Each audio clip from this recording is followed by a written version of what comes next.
Hey there, I'm Kevin. And I'm Jamie, and we're your co-hosts for Two Clicks in a Pod. Join us as we explore our missed times, stories, and memories due to divorce and 1,000-mile separation. I can't wait. You ready to get into it, Kev? I am. Hey, Jamie, you think they're going to swear? Oh, yeah. Consider yourselves warned. Hi. Hey, good evening. Good evening. Good evening. Good evening, and welcome to Two Clicks in a Pod. Yeah, that's right. Here we go. Episode Here we go. 12. Correct. Number two. 1, 2? No. 13? Lucky number 13, Dad. Park's birthday. Shoot. Wow, that's right. My little lucky 13 baby. Lucky number 13. All right, let's kick this off. Yep. Man. Mm-hmm.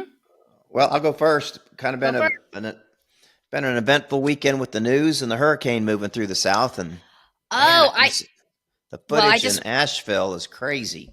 Yeah. So I want to preface this by saying I'm a very bad daughter because I actually was looking at the track of the storm on Friday because of work. We were monitoring. We have some employees that live in the Atlanta area, obviously Florida, Atlanta, and then into North Carolina. And I saw that it was tracking to go, up through the Gulf there. And it was, when I was looking, it was just north of Atlanta. And then it was starting to curve to go west. So it was tracking that it was going to go right through Nashville. Well, it was going to go right through Tallahassee, too. It's going to hit Tallahassee straight on and then go on up north. Yeah. But it missed Tallahassee. So when I was checking it, we were through Tallahassee area, and it was, again, north of Atlanta. So did you guys get a lot of that or no? No. None of it? No. Okay. No. We just had rain all weekend, but Yeah, same. I think down, weather changes so much being 20 miles north of Nashville, I think, with what we've seen in the tornadic activity. But I like that word, tornadic. But anyway, yeah, it really, I can see that the lake over here, as I call it, the river, it's up and has just full of debris. But the footage I saw of Asheville, North Carolina, and a body of water there, it had so much debris in the lake and on the water from just what looked like destroyed timber from a home or from homes. A house. Homes. Multiple. You could have walked across it. It looked like It looked like a logging factory of just debris, boats, RVs.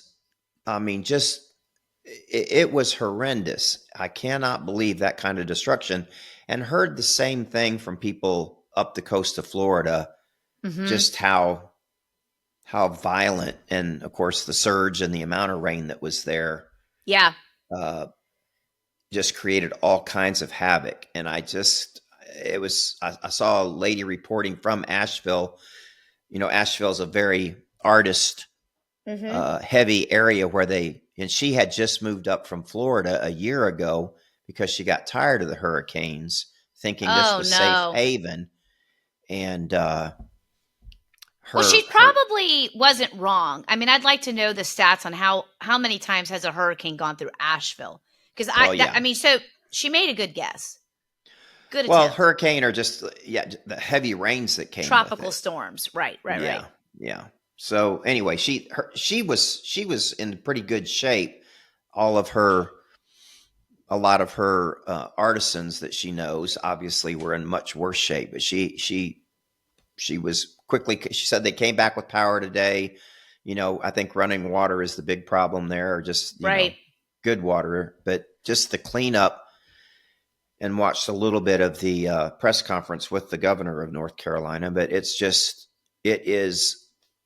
hard to even think about what a game plan is going to be. It's just that much devastation. Yeah, like where would you even start? Yeah. Yeah, how are you going to get all that debris out of the water and retrieve all of this when it's not even navigable to get into it? So yep, it's definitely a huge disaster. And then I saw and watched some footage. We were actually on looking at houses in Cape Coral last week and focused on looking at houses here and there just to see what kind of pricing houses were down there. And then sure enough, that entire Gulf Coast just gets hammered from top to bottom. So Yeah, you don't want to buy a house on a beach in Florida. I mean, no, okay. I don't think so. I don't think so. You do. Who doesn't? But I again, growing up there, and even being in Orlando, being in the center, you typically just got the heavy rain and more the tropical storms once it would get on land and slow down a bit. But yeah, that the stress of just constantly waiting for it, and is it going to hit us? Is it not? Meredith living in New Smyrna is dealing with this all the time, so she's very attuned to the hurricane season and tracking. And she's usually the one giving me my updates, but I don't miss that at all. And yeah, I don't really want to get back into that game. That's for sure. Well, and it's right. It's the footage I saw, on Cape Coral, they have a lot of the inner canals within the city that are outside or inside, and those things, they were 4 feet high before the thing ever even hit. So you've got $2 million boats tied up at their dock that, I mean, yeah, that would be a disaster. I mean, just the stress and the strain. And then one guy actually came on and interviewed, and, he had an RV on site. The house obviously was destroyed. And then his truck, his insurance was declining coverage because there was no attempt to try to move the vehicles out, like to evacuate them. And they had to be 100 miles away of the point of impact. And when you've got a storm that's 90 miles wide, how are you going to get outside of that? You just can't. Well, that's just why insurance is so shitty. Yeah, they'll do whatever they can to dodge having to actually pay out a claim. But yeah, that's well. And interestingly enough, Meredith lived in Asheville for many years. That's where her kids were born, and all of that. So I'm sure she's very very in touch with what's going on there with friends and family that are still there. But yeah, that's wild. That's crazy. We had rain all weekend, and obviously I was very aware of the storm, but we weren't dealing with all that. So no. And you think about that, we would, may not remember, but we would make the trip into Carolina and go to Maggie Valley, which is just outside of Asheville on the Blue Ridge Parkway run, and trailer the bikes there or ride the bikes out there. We've ridden and trailered both. And that one stretch of 40 going into Asheville as you get off of 81, they've got the freaking Whitewater Rapids Olympic training facility right there. So the point being is, that there's a lot of water that is taken on in that area. And to the point that, from what I understand, actually a mudslide, has all the roads cut off to where they can't get out. So yeah. Even to the interstate. Yeah. Can I tell you a good story? If you want. I mean, is it nowhere? No, well, no, that's a great story. No, but this is, I'm going to lighten up the mood a little bit. That was, okay. But anyway, so speaking of whitewater rafting, as we've said, every summer we do the girls trip. And one year we went to Bryson City, North Carolina, which is close to Asheville, and rented a cabin up there, a VRBO, whatever. A Verbo. Did you know you're supposed to say Verbo, not VRBO? I know it's Verbo, but was there Verbo back then when you tried to find a Verbo, or was it before that? This wasn't all that long ago. This would have been 5 years ago. Okay, so all right, so we're in North Carolina, Bryson City, and we are going to go whitewater rafting one day. Okay, so we get there over to the little where the spot was to get, to pay and all that stuff, and we're early, so we hiked a little bit, and when we're hiking, Julie had some gummies, some THC gummies. Let me be clear. And she says, Well, I would expect no less after hearing your stories the last two Right. episodes. Right. So she's like, does anybody want, and sorry, Julie, for exposing you. But she's like, does anybody want to take a gummy? And I said, yeah, I'll take a gummy. Let's do that. So we're coming, I think we were coming down the hike, and I said, sure. And it was a 10 milligram gummy. And she's like, here you go. And she acts like she's going to take one too. And then she just goes, you know what? I'll wait. So, and Meredith said no, because Meredith really doesn't partake, and Kara didn't want one either. So it was just supposed to be me and Julie. And then literally I put it in, and she's like, you know what? I'm going to wait. So of course I'm like, are you kidding me? And that's all right. I got over it. We finished the hike. We go to this restaurant right there on the river, and we're waiting for our rafting time. And I was fine. I was like, oh, I'm good. I'm not even really feeling it. Well, as I'm like midway through a taco, we had gotten some like street tacos at a taco truck or something that was there. Dad, I just got so high, like so stoned, and I'm just staring at the river. The water's just like rolling by, and I'm just staring at it. And they're talking and having a conversation, the three of them, and they're like, are you okay? And I just started shaking my head. I'm like, I don't know if I can do this right now. I don't know if I don't think I can get on this boat. And they're like, you're going to be fine.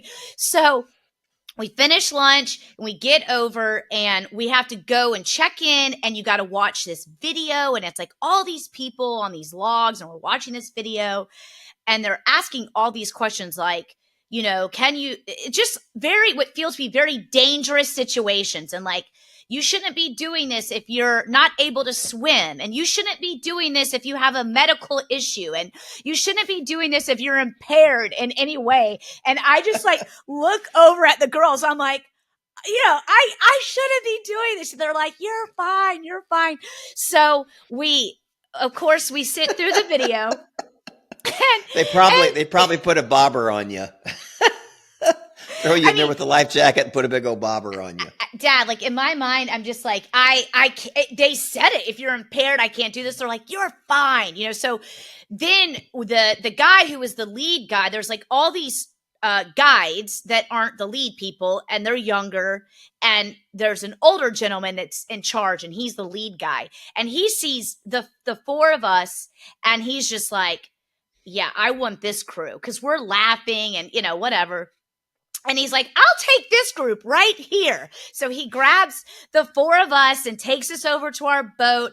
And we're like, having to put it on and walk it down. And I look at the guy, I think his name was like John. Let's just say his name is John. I'm like, hey, John, I just need to let you know. I was like, I need to be in the least impactful spot of the boat. And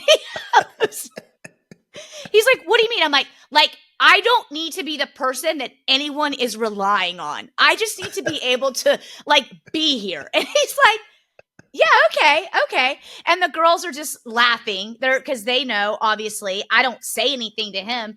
And he's like, I'm going to put you up front on the right side. So I'm at the front of the boat on the right side. I don't even know if that's the impactful. I have no idea. It felt pretty impactful the whole time. Yeah, sure. But we're going through it. And I mean, it was probably the best thing for me, because once we got into it, it kind of leveled me out, but that 45 minutes, I mean, I was at, and I had been rafting before, but it'd been, when the last time I had been was the summer before sophomore year of college, when Julie and I were living in North Carolina that summer. Mm-hmm. We went and rafted. Our parents came up and we took them, whatever. It was fucking terrifying, but I survived. I didn't fall out of the boat. I was convinced I was going to fall out of the boat. And more than anything, it wasn't about falling in the water, because I'm a very strong swimmer. I wasn't worried about that. And you have a life jacket. But I was more afraid of having the upper body strength to get back in the boat, because at one point you're like in the calmness of the water, and he says, does anybody want to jump in and swim? And Kara's like, I do. And she just like mermaids her ass into the water and she's swimming all around. And then he's like, all right, you got to get back in the boat now. And she's like shamoos herself up onto the edge. And she's like trying to get into the boat. And the whole time I'm like, see, this is why I don't want to get in the water. This is exactly why I didn't want to fall in. Because I probably wouldn't have been able to get myself back into the boat. But, oh my God, that was really funny. And the whole time the guy was just making these, he would be like, oh, you know, these, he called these things like came up with this name for these river rats or something. He goes, oh yeah, we'll just see them running across the tree lines here. And I'm like, are you serious? I mean, everything. I mean, I'm so gullible as is. And in that moment, and of course, and he would tail this tail. He would go into these tails and he just had me hook, line, and sinker the whole time. And then finally he would just go, are you serious right now? Like, do you think I'm being serious? I'm like, oh, you're not? You know? Like, oh my God. Oh, Lordy. That's funny. Thank goodness you weren't. If you were probably more stable in that raft than you would have been on an inner tube. So, oh my God, you'd have been upside down and around on that thing. Well, did he give you? Did you get to carry an oar? Did he give you an oar? Yes, Dad. I had. Yeah, I'll post pictures on this episode. Oh yeah, we have great pictures of the four of us. We're like, you know, mid thing, and yeah, it was a great time. I mean, we survived, but I'll never forget walking and looking at this guy, and I'm like, sir. I need to be in the least impactful spot of this boat. And he had to have known something was up with me. So the real question I have is, were you worth the shit with the oar in hand? Oh, I have no idea. You'd have to ask the girls. Dad, I couldn't tell you. I have no idea. They tell you what to do. You know, they'll be like, okay, front, whatever, like paddle. So if he told me to paddle, I would paddle, but I don't know. I just didn't want to fall in the water. That was my goal, and I didn't. So, man, that was a good time. But yeah, I like sitting there watching that. It was like all of a sudden they're like, Jamie. And I was just like, yeah. I mean, I was just in my own world and it hit me. I'm like, I don't think I can do this, you know? So now, yeah. And she's done that to me again, by the way. Julie has. Yeah. I think they like it. I think they like doing that to me. Probably. That's kind of the way they treated me in college. They'd always give me something to feed me beers until I acted silly, and then they had a good time. So, yeah. Get it? Well, we can be pretty entertaining. Yep, we can. The two of us. Okay, so sidebar, had to tell you that story because I'd never told you that story before. But can I catch you up on what's going on here? Sure. In the great state of PA. Well, this is sad. Again, you brought in the sadness about the hurricane. I'm going to bring in a little sadness too. So Chris's stepmom, Diane, passed away on Saturday. And I think the only time you would have met Diane would have been at the wedding. Yep. Chris and I's wedding. Yep. So That's true. she was sick, and it happened suddenly, but we knew she was going to pass away at some point. I mean, obviously we all are, but you know what I mean? So all that to say, Chris was named the executor of their, what do you call it? Like of the will of the, I don't know. Estate. Estate or the feels trust. Like, or the trust. Yeah. It feels like a big word, but so Chris is the executor, and, also he took a new job. So he resigned from his position last Wednesday or Thursday. This happens on Saturday. So obviously he's got a lot going on. And we were up in Lancaster today to meet at the funeral home to just make some of the, finalize the preparations, which, Dad, the whole point of me telling you this is because I want to just emphasize how great Jerry and Diane were in this whole process. So they had all of their arrangements done. So even before Chris's dad, Jerry, even before Jerry passed away, that's been 4 years now, they had it all done. The arrangements, what they wanted, paid for. I mean, locked down, done. So we show up today, and the guy's like, yeah, Diane already signed her cremation certificate, on this. She signed it back in 2016, like done. And all this is paid for, everything. So we go back to her house, and because I have to help Chris write the obituary. So I'm like, she's got to have, as organized as they are, she's got to have like notes of what she wants. So we go, and of course I find the notes. It's in the safe, like what she wants to say, the picture she wants to, just all of this, Dad. It's just done. So Yeah. I told Chris, I'm like, this is sad. Don't get me wrong. This is sad, but kudos to your dad and Diane for being so organized that we didn't even have to make an actual decision, really. We were just like, at one point, the guy asked us something, and I kind of just said, hey, whatever Diane said, like whatever she put, like we're just going with that. We're not going to override anything. We're not looking to change it. Let's just go with it.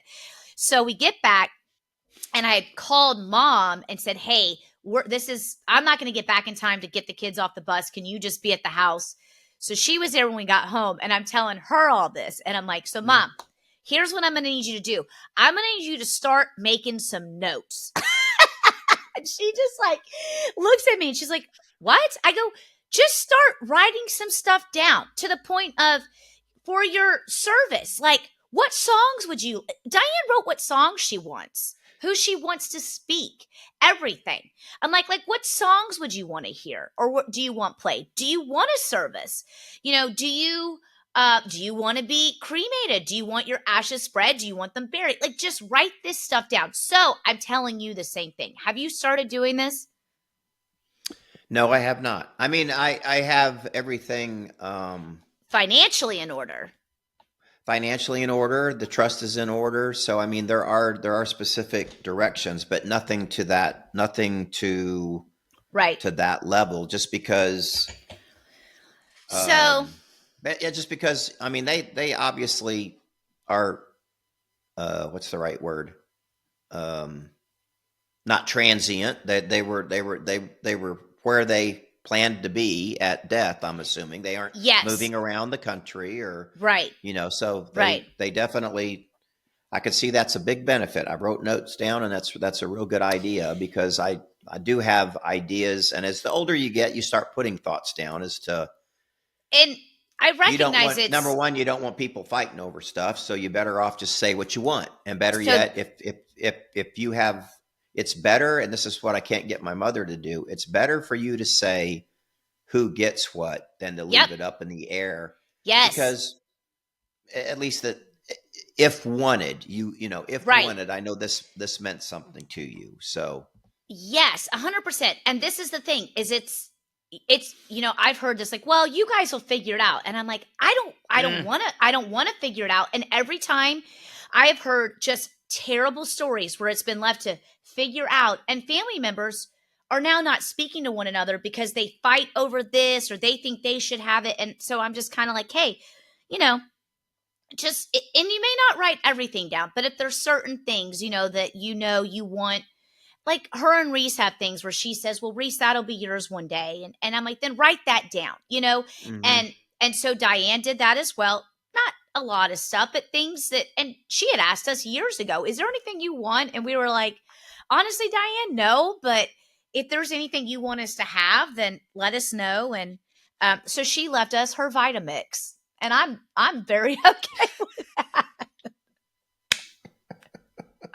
She's like, well, we have that Vitamix. Would you want that? I said, sure. Oh, yeah. I mean, I have one, but Chris is like, theirs is nicer. I go, great. Like, we get an upgrade. So, but, and she wrote stuff for the grandkids. I would, she said I would, as Reese being the only granddaughter, I'd like her to have this. But anyways, I can't imagine it's fun sitting there and planning your own stuff and writing it out, and not like we're losing you tomorrow, but I encourage you to just start writing down more so what you want in terms of, do you want to be buried? Do you want to be cremated? Because the last thing I want to do is sit there with my two siblings and say, well, I think Dad would want this, and, and fight about that stuff. It was just really nice to know, no, this is exactly what she wanted. and just make it happen. Yeah, that's a good point. And again, you tend to express those, or at least I do. I'm not shy about expressing those things, but I do think it's important, as you say, to do that as well when you're of healthy mind and can make the Exactly. decisions. The other thing being, just not to be morbid, but I mean, I feel that's something that really has come to more the forefront in my mind, just in all the work being done to gather the pictures. I mean, I was scanning pictures in again Yes. today for the podcast, Yeah. going through this book writing exercise. So all of these things are definitely drawing, in a good way, getting the stories out that we want to hand down, share, pass down, and better yet, in audio and video, so that's, and in written word, these things will be hopefully cherished at one time and not just one and done. So Yeah. I think it's been healthy for me to say, yeah, bring as much forward as we can. You want to make sure that everybody's clued in.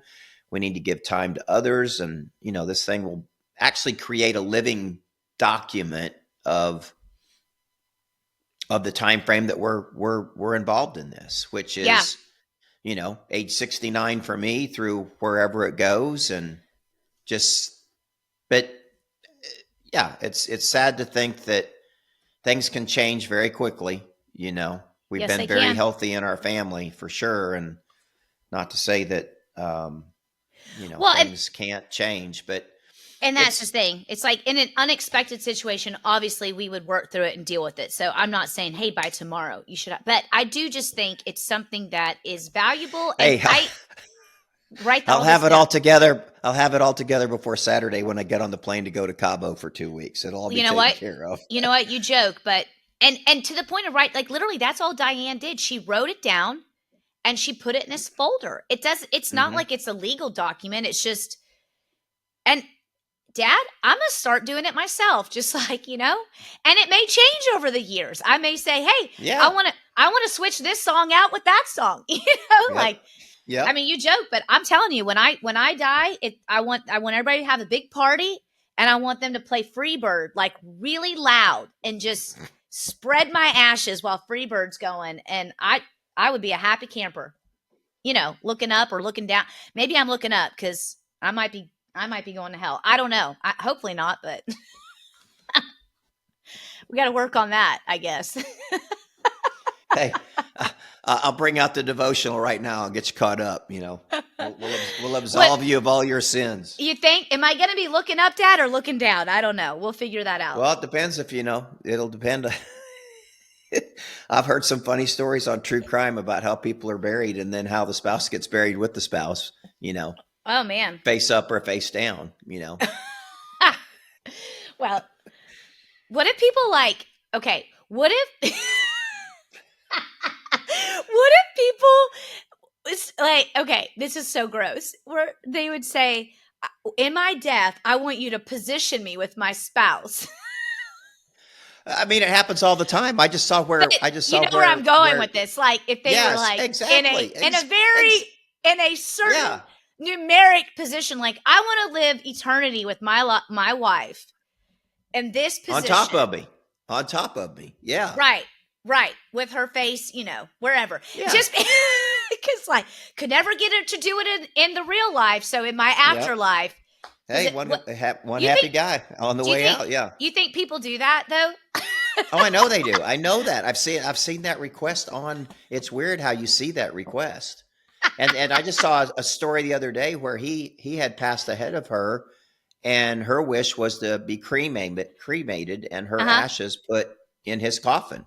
And that's what they did. They dug him up after 4 years and put her ashes in the coffin. I mean, I think that's kind of nice. I don't see the need for the burial. So we are doing that. I don't want to be buried. That is what Jerry did. He was cremated and then his ashes buried, and Diane's doing the same thing. And for Grandpa, your dad, he was cremated and we put them in the, what do you call those things that they go into? It's like the shelving unit. It's a vault.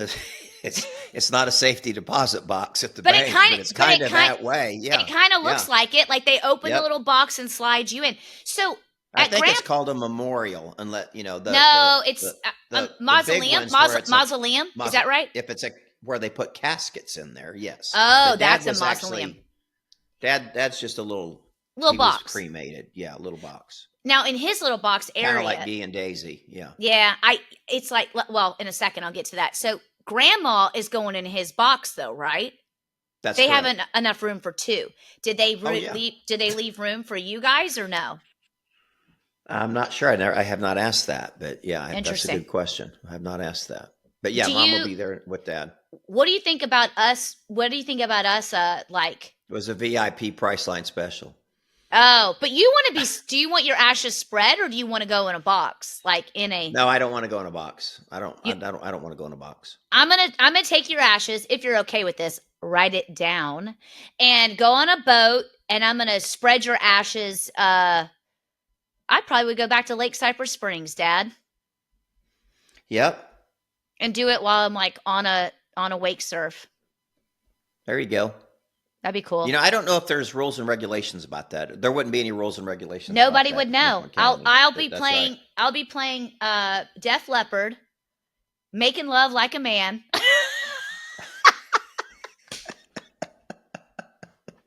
Yeah, start it off with the animal, and then make love like a man. Oh, I love Animal. And then I'll just hold it, and then we'll get off and I'll let Shane take a turn and I'll let Kelsey take a turn or maybe we'll go age order. I don't know. We'll figure it all out. Anyways, that's morbid, but it had me thinking.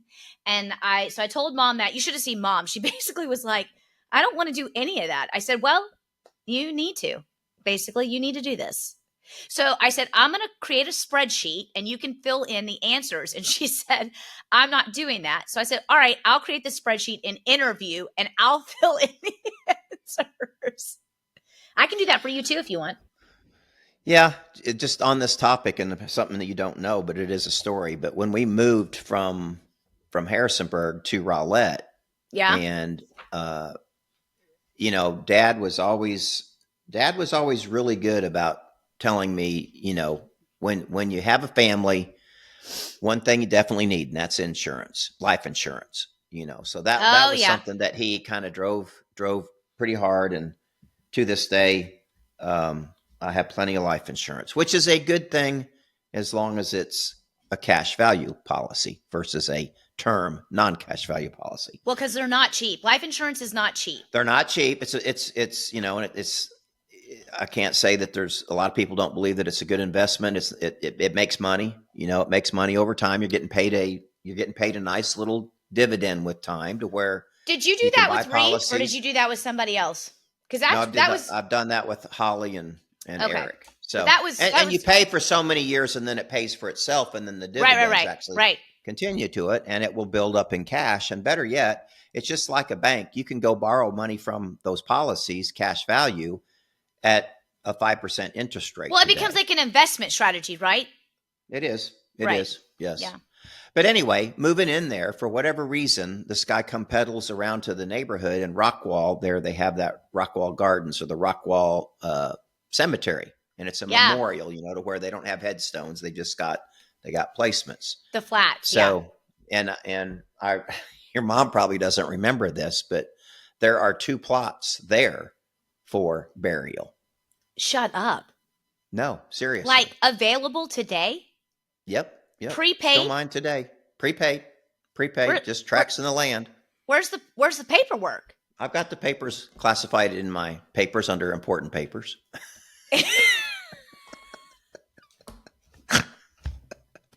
That's the file, important papers, so So you don't even like sub file those? Like you don't have a subcategory?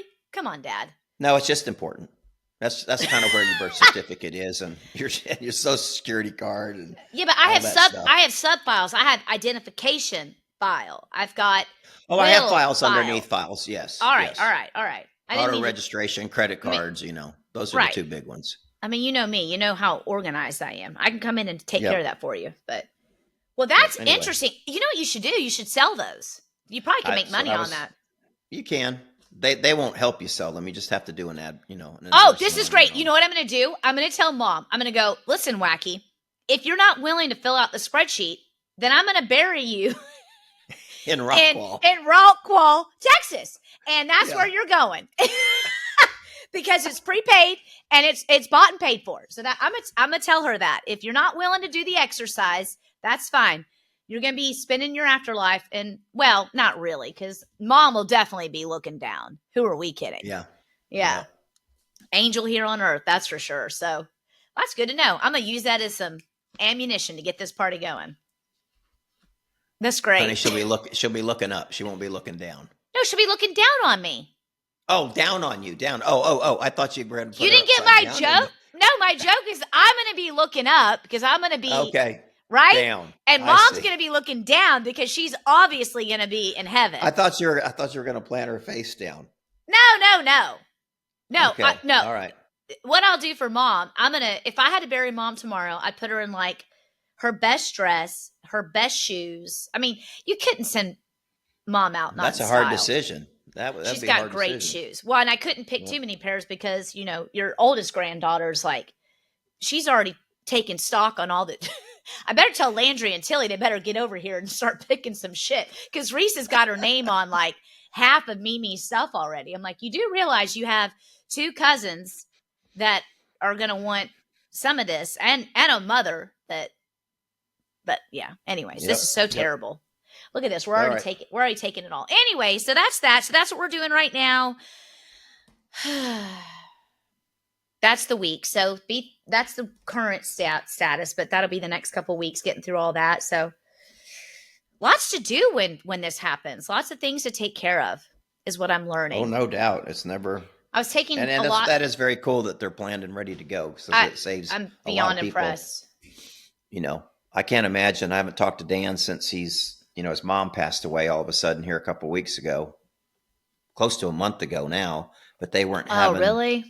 They weren't going to have any memorial until later this past week. This week. Are you going to go? No, it's this week. It's and you're right leaving. Now. Oh, like happening. Leaving on Saturday. Yep. All right. Well, hey, have a great time in Mexico. I really hope you're able to relax and enjoy your time. Are you going with is Holly and them going with you? Holly and Greg are going with this. They arrive at roughly the same time we do on Saturday. Then they're staying through the 9th. Okay. They're staying for 5 days of the first week. Then Joe and Tammy are coming down on the Monday for the last 5 days. Yep. Are you guys going to dress up in Kiss garb? Maybe it's Halloween. You should. Yeah. Do you still have your costumes? I do. Do you want me to send my platform boots for Suzanne that I wore when I dressed up as Paul Stanley? If they don't fit me, no, because I'm Paul. No. She could wear them as another. Dad, any Kiss character would work for these boots. These boots were awesome. Okay. You let me know. Yep. I'm happy to send it. And I have the wig. I have the wig as well. If you need it. Yeah, we've got one. I got mine covered. It's just that's a lot to travel with. So I'm not sure what we'll do. You gotta make sacrifices, Dad. That's right. So. Oh, good times. Good times. Well, speaking of good times, we're talking about, you ready for this segue? What's that? Title of this episode is Eastbound and Happy. Eastbound and Happy. You know what Man. Yeah. Yes, yep. You just got westbound and now you're picking up, moving on and headed to PA, I guess. Yeah. Back to the East Coast after a year-long, long-distance relationship with my now current husband. Moved to what we call everybody's hometown, Media, Pennsylvania. Is that the official name for that hometown? Yes. It's called everybody's hometown? Everybody's hometown. How perfect is that? How perfect is that? Yep. It's so great. It's just so great. You know what's funny? Speaking of being in media, I went to Tap 24 there on State Street the other weekend, And the guy who bartends there, his name is Dom as well. Not Mom's Dom, different Dom. And he was the bartender at the Plumstead Inn, which was our absolute favorite locals bar. You were there. I've taken you there. Yep. Multiple times. Yep. It's no longer the Plumstead. It's now Brick and Brew. Anyway, so we were all very, very sad when it got, the guy who owned it just wanted to, he was like, I'm done. He sold it. He made a ton of money, so it was good for him. But Dom was one of the main bartenders at the Plumstead. And when I was there, Reese walked in to get some money from me. We were there with friends. The Borellis were with us. And she came over to be like, hey, can I have some money to go? Whatever. She wanted to run around on State Street. And Dom looked at me and he goes, oh my God. And he just makes that sign for like somebody being tall. And he goes, I can't even believe it. And I said, do you remember her? And he goes, absolutely. I go, because we have pictures of Reese dancing on the bar at the Plumstead when she was like 10 months old. And he's like, absolutely. And he's like, I can't. He's like, how old is she now? I said, she's 11. She'll be 12 in December. And he just was like, I can't even believe it. And I'm like, yeah. And we tell Reese that all the time. Like, she lost a shoe in the Plumstead, and I went back a week later, and it was like sitting on the bar. They're like, here's your baby's shoe.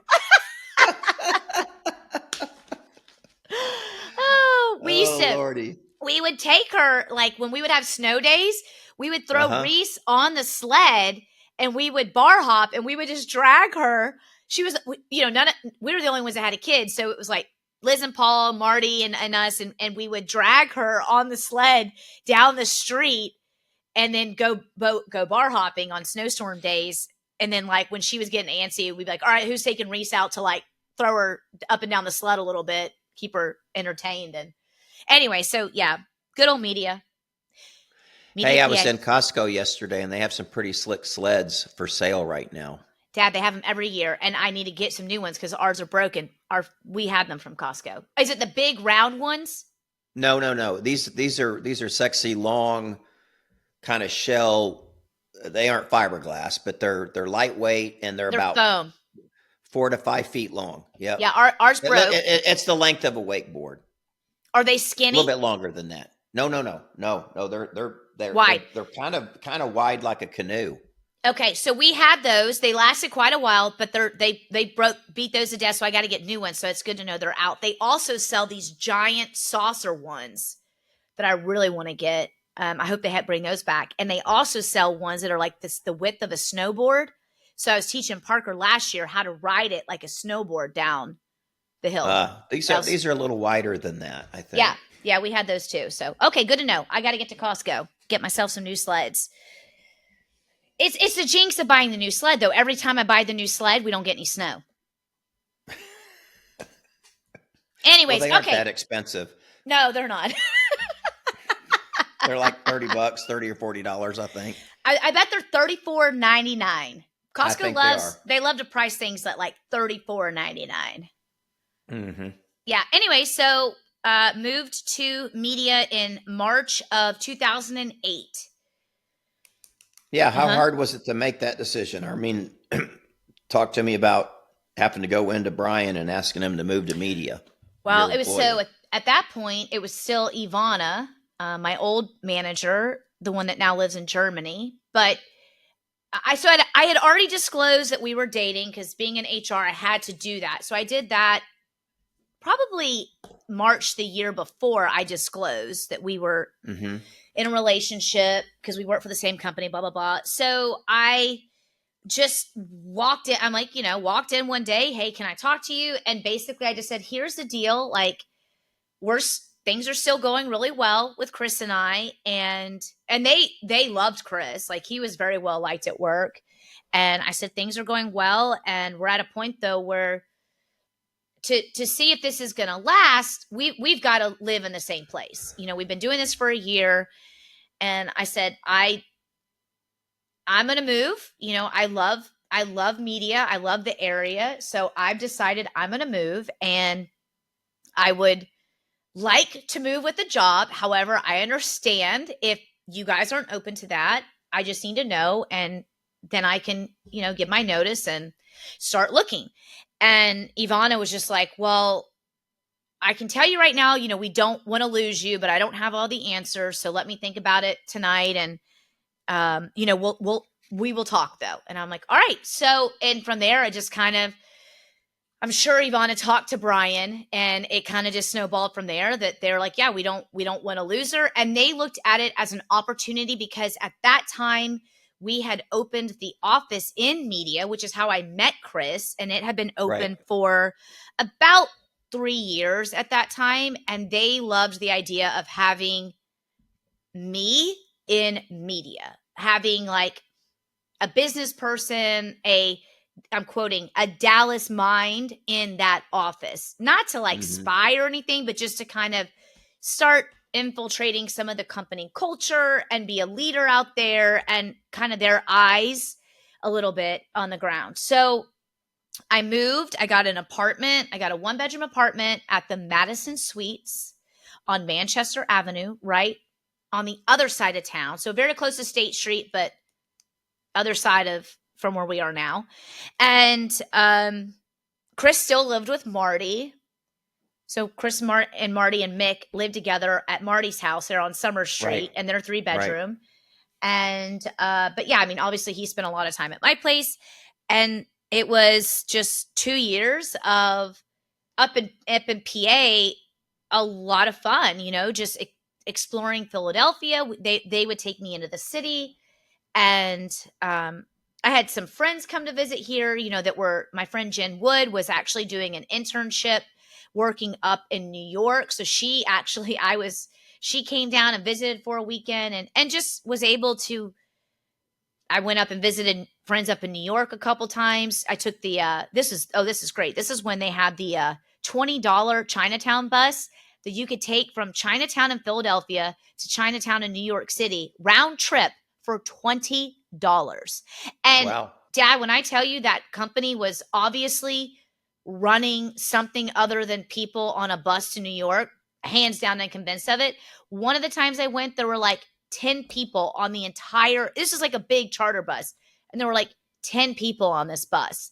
And I'm like, at $20 a pop, like you couldn't possibly afford to be doing it. And they would run every hour on the hour. So I'm pretty convinced they were like smuggling people or drugs, because one time we are halfway there, we get to New Jersey, and all of a sudden the bus driver's like, oh, we're going to be taking a break real quick for about 30 minutes. Normally you didn't get a break. On that short of a ride, they weren't stopping to go to the bathroom. And there was a bathroom on the bus. So we pull over at this rest area in New Jersey and just sit there for like 20 minutes. And I'm like, what's happening? And then next thing we know, he gets back on the bus and we carry on into Manhattan. But it was quite the experience. So I did that 2 or 3 times to go visit people that I knew from Tallahassee that were living up there.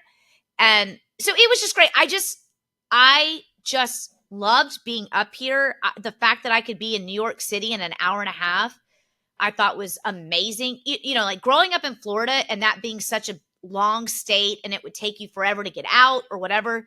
And then spending the rest of my life in Texas, where it was like, you could spend half a day traveling through Texas.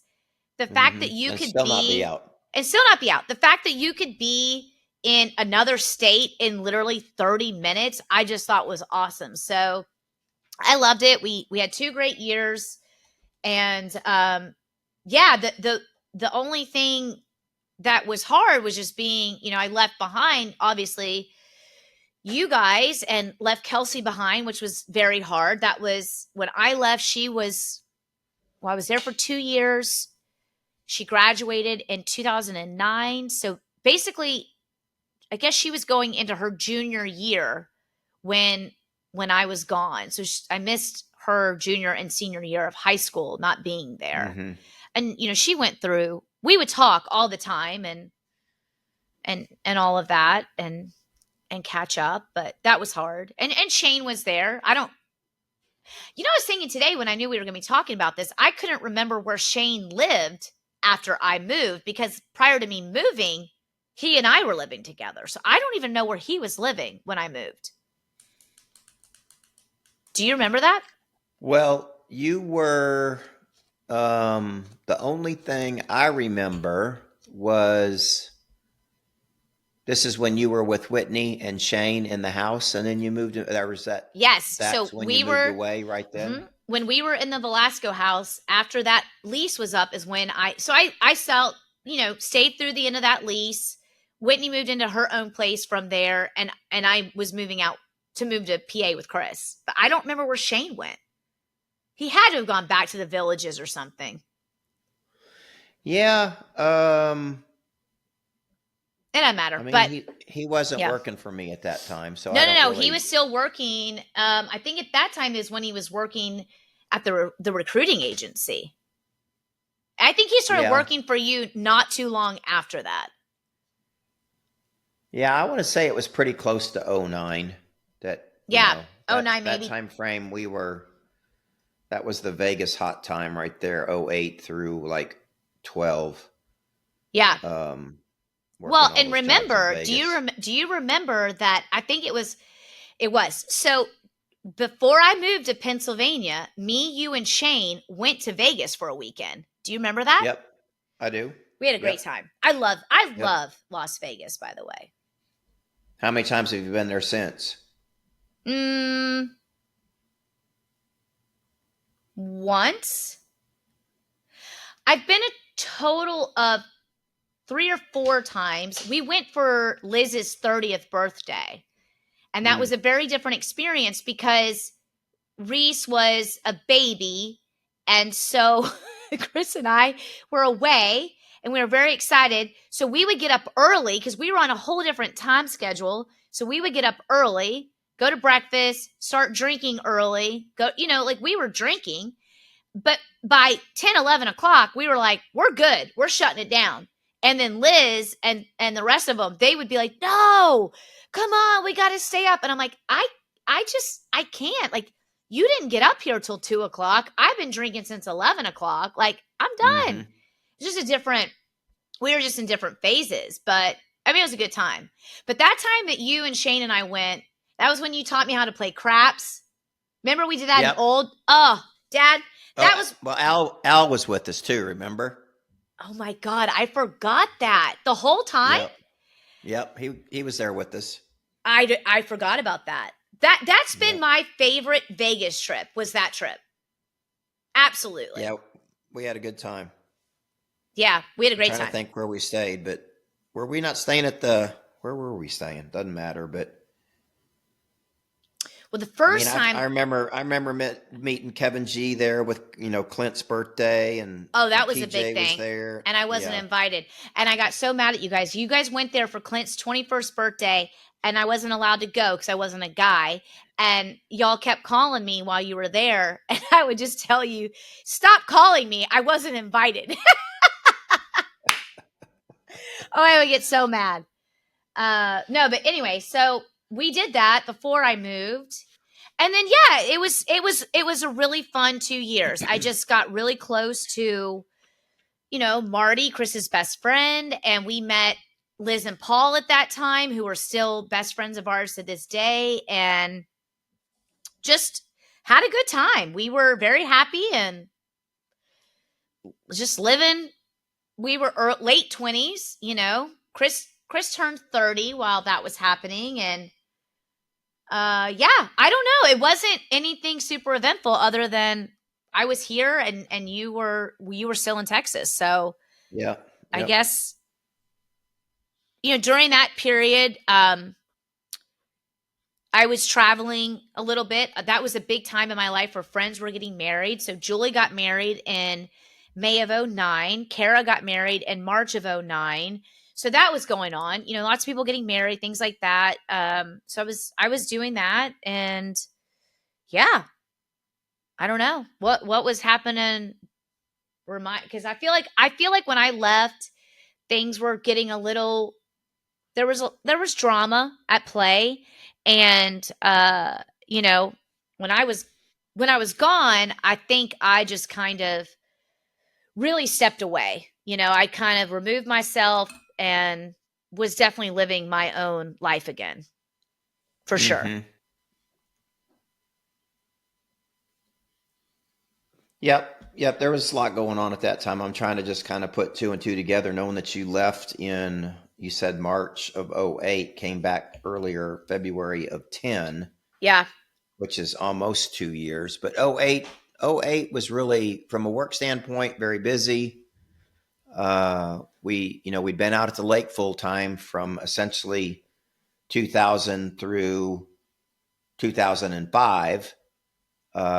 Kelsey went to school as a freshman there at Lynch in 2006, Mm-hmm. graduated obviously in '09. So you weren't there her junior and senior year. And that was '08 and '09. I mean, she was cheering those years. So it was busy with, just that kind of stuff, football and things of that type. I don't really remember anything significant much about '08. We were still traveling, as I remember. That's when we had that black GMC Denali's Yukon, and we were traveling in that, still on the summer wakeboard tours here and there and everywhere. So '08, '09, busy wise with like I said, Las Vegas. That's probably what got us out there before leaving, is all that work that we had acquired there in town with the MGM New City Center. So I'm That's sure right. That's right. why we went out there. It was just to have a meeting and then out and played. In that time frame, Al left in '08. Later in that year, or maybe he came back and visited, but he had moved back at that time frame back to Oman. That's right. He was working there in the office, and then he went back to Oman. And we had opened up the office over there and had a remote office with him and about 4 employees working. And I'd made a number of trips over there visiting him at some point in time. I to remember where that. Kelsey and Shelley actually went over there. I'm guessing it might have been the Christmas of '09, which was the same year that her oldest brother passed away. We actually got that phone call when we were over there that Ray had passed away and came, and we were leaving the next day anyway to come home. Yeah. So that had to be the '09 era. '09 summertime was not a good time, as you remember and know. That's when enough was enough, and Shelley and I pretty much just called it quits and separated, and hard times going on through there. Shane was there, I know, and was very thankful that he was. Kelsey and I, and then I don't remember. I'm not sure where Shane lived, but he still had to be close to the house because he was always stopping by the house in that time frame. I guarantee you he moved into the Villages or something, but yeah, I just don't know who it was with. Right. I would guess it. I don't know that it was by himself, but in any event, he was there. He was there to support me and get me through that, which was hard times. And just do you remember if you and I talked on the? Did you and I talk on the phone about all that? Yeah, I feel sure like we I did. remember. I remember on the D-Day of just saying enough is enough, and the time frame of just her vacating the house. I have that was a hard night. Yeah, I have like spotty memories of being in my apartment at Madison Suites and being on the phone with you, and I can't really tell you, but just talking with you, talking things through. But I don't. Again, I feel like that was a point in time where I was just like, I blocked it out because I wanted to block it out.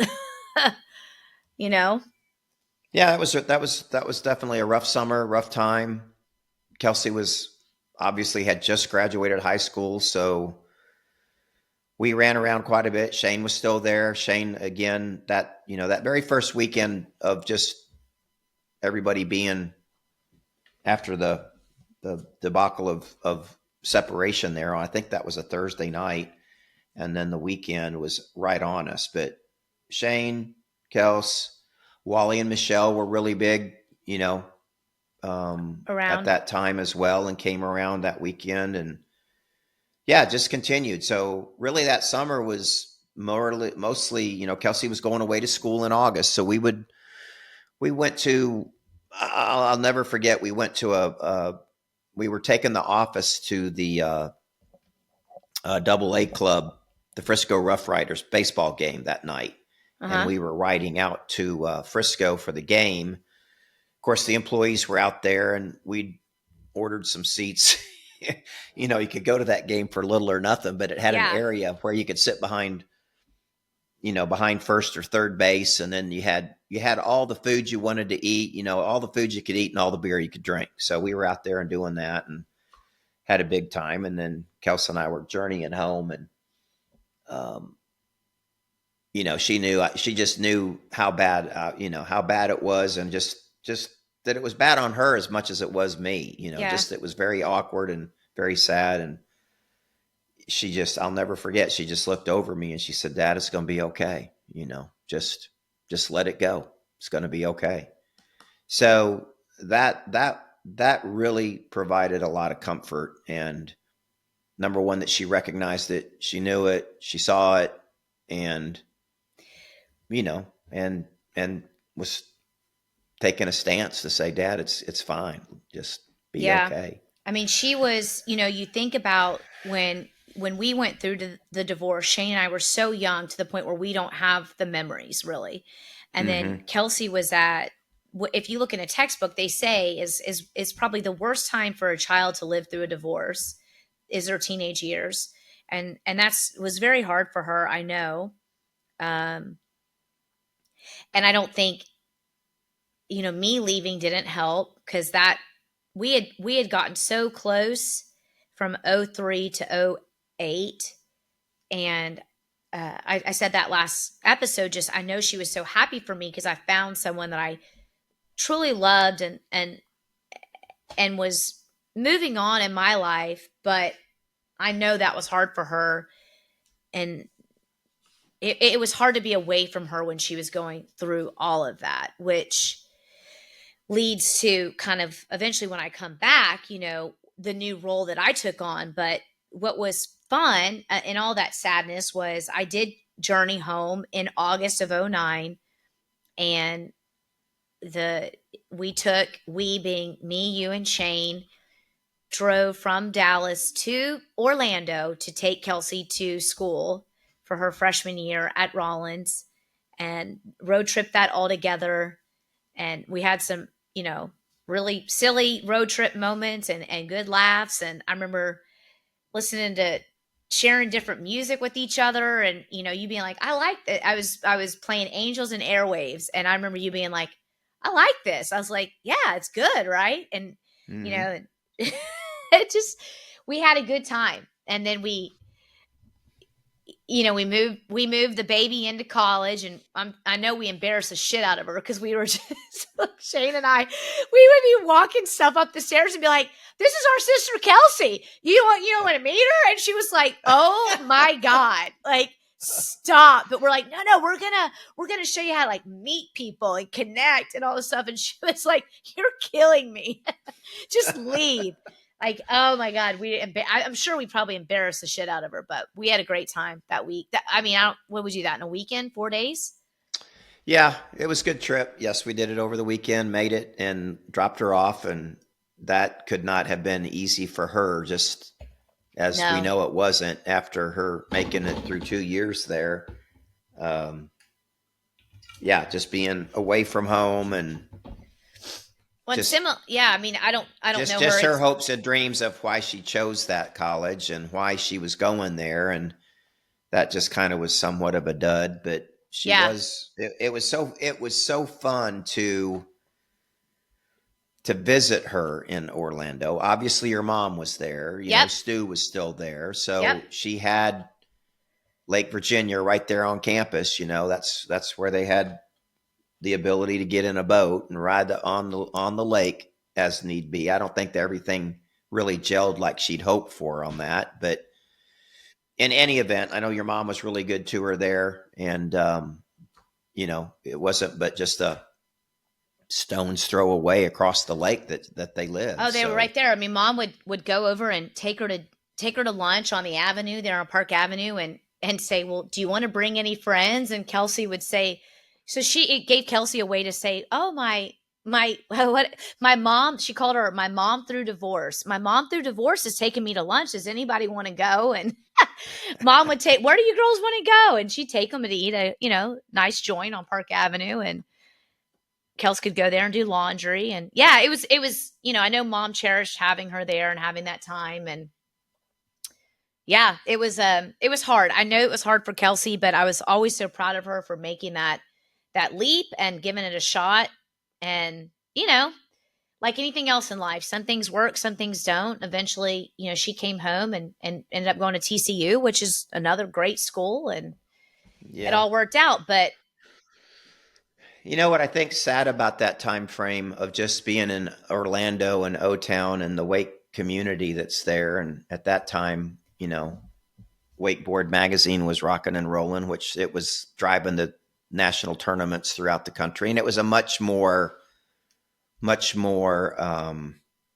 lucrative sport, to these pro riders through sponsorship and whatnot. But the fact that, I don't think she ever she did at a young age, as you remember, got to go ride for wintertime for Dallas for a week, Dallas Friday. Then she met and we put her down the road there, just down O-Town to where the Fletchers were. Glenn Fletcher was actually a camp right there. And Melissa Fletcher, the mom, and the two girls became really close to that family. I just wish that she really would, and I'm sure she does, but just how close-knit of a community that really was for her. And the friendships that I know she still stays in touch with Harley Clifford and some of the other riders, but just it was a really cool community for sure. It definitely made an impression on me, and I just feel bad that it wasn't enough with the circumstances, camaraderie to keep her there for 4 years and decide that she felt like she had to come home. So I never really got the true story of that, other than she kept telling me that I know she was homesick, but she kept telling me, well, she just wanted to be home. So, yeah.